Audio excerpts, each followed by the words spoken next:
The Yoruba people are one of the most popular ethnic groups in all of Africa. They're said to constitute about 44 million people, which makes them one of the largest ethnic groups in Africa. They're primarily located in southwestern Nigeria and parts of Benin. The legendary Yoruba city, Ile-Ife, is regarded by an overwhelming majority to be the source and the heart of the Yoruba nation. This fact, coupled with its impressive culture as demonstrated by its famous brass, stone, and clay sculptures, placed it in a position of preeminence among the Yoruba peoples. The belief that Oduduwa or Odua was the first king at Ile-Ife and that he was the father of the founding princes of other Yoruba kingdoms has inspired the description of the Yoruba as the Omo Odua, or offspring of Odua. This would partially explain why Yoruba history, culture, and religion have centered on Ile-Ife. The origins of the Yoruba people are shrouded in mystery. However, 3 clear narratives are discernible from several versions. The first is from the Yoruba oral tradition and creation myth. The god, Olorun, or sky god, let down a chain at Ile-Ife by which Oduduwa, the progenitor of the Yoruba people, and indeed of all men, descended carrying a rooster, some earth, and a palm kernel. Oduduwa threw the earth into the waters and the rooster scratched it to become land, out of which grew the palm tree with 16 branches, representing the 16 original kingdoms. Keep in mind that there are several versions of this myth. Also, every Yoruba town, lineage, and deity has its own myth of origin. Yet in all of them, Ile-Ife is regarded as the spiritual center. The second narrative of origin has it that the Yoruba are descended from the offspring of Lamurudu, or Nimrod of the biblical and Near Eastern legend, who had been banished and finally settled in present-day Yoruba land. Thus, some trace the origins of the Yoruba all the way back to ancient Mesopotamia, Uruk, or Babylon. A final narrative of origin has the Yoruba present in their modern homeland from as early as 10,000 BC. According to Robert Smith in his work Kingdoms of the Yoruba, archaeological digs have confirmed the existence of a human population in the Adenware area of Yoruba land since prehistoric times. The Yoruba are deeply religious people. Their pantheon of deities called the Orishas are rivaled only by Nile Valley civilization. The Yoruba religion is centered around an all-powerful creator god, which predates Christianity, the religion of many Yorubas today. They believe in the existence of a universal god called Olodumare or Olorun. It is through him that life is possible. In addition to Olodumare, there are other gods known as the Orisha, some of the most popular of these deities being Shango and Oshun.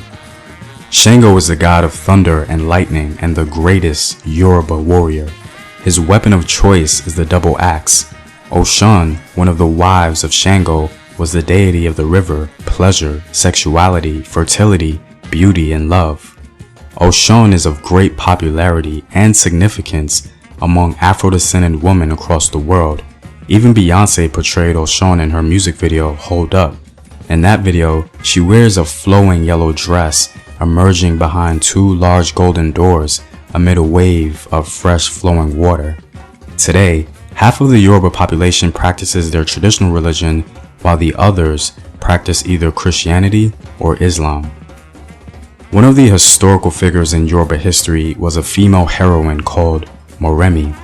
Moremi was the wife of the then king of Ile-Ife, Obalara, who volunteered to be captured by enemy forces so that she could reveal the secrets of the Igbo invaders who camouflaged themselves. Legend has it that the Igbo, the Yoruba's neighbors, routinely raided Ile-Ife in desperation for food and women. The king, being helpless to stop these raids, was maligned by his subjects. This led Moremi to volunteer to be captured by the Igbos, and very soon she became the favorite wife of the Igbo king. In the heat of passion, the Igbo king revealed the secrets of his attacks on Ile-Ife to Moremi, after which she escaped and went back to Obalara, her husband, who then organized his men to ward off the annual Igbo attacks. Before Moremi left, she had promised the gods a sacrifice upon her successful return to Ile-Ife, but unfortunately, the gods demanded her only child. Queen Moremi complied and threw her daughter into the Oshun River, where she became the goddess Yemoja. In Yoruba religion, Yemoja is one of the goddesses worshipped today in Yoruba land and in Trinidad and Brazil. If Ele-Ife is understandably regarded as the spiritual center of the Yoruba, then Oyo is recognized as the political focal point of the Yoruba. Oyo became the most powerful of all Yoruba kingdoms.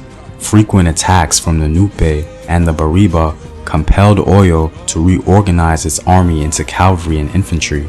The ruler, Shango, is credited with transforming the small polity into a kingdom, widely acknowledged among the Yoruba as a magician and warrior. He built up officials who played a significant role in Oyo's administration. One basic feature of the Yoruba-speaking peoples is urbanism. Each Yoruba town was an entity in itself. Government in each town was based on an unwritten or oral constitution of the people, in which spiritual matters were intrinsically tied with the physical world. At the head of the government was the Oba, or ruler, assisted by a council called differently in various towns. Known as Oyo Messi in Oyo, it was headed by the Bosarun, or prime minister, who was responsible to the Alafin, king of Oyo. In the African diaspora, Yoruba culture seems to have been better preserved than other African traditions. Unfortunately, a great number of enslaved Africans were of Yoruba stock. For example, a third of Africans enslaved in Cuba. Today, Brazil has the largest number of Yoruba and Yoruba-descended people outside of Africa. Cuba has about 1 million, and Puerto Rico, Trinidad, and the rest of the Caribbean have about 500,000. One of the Yoruba who led the independence movement against the British was Chief Obafemi Awolowo, who together with other nationalist leaders like Dr. Nnamdi Ezekwe and Chief Anthony Anhoro fought the British for early independence and later became the first governor of Western Nigeria. He was probably the most respected leader of the Yoruba in living memory.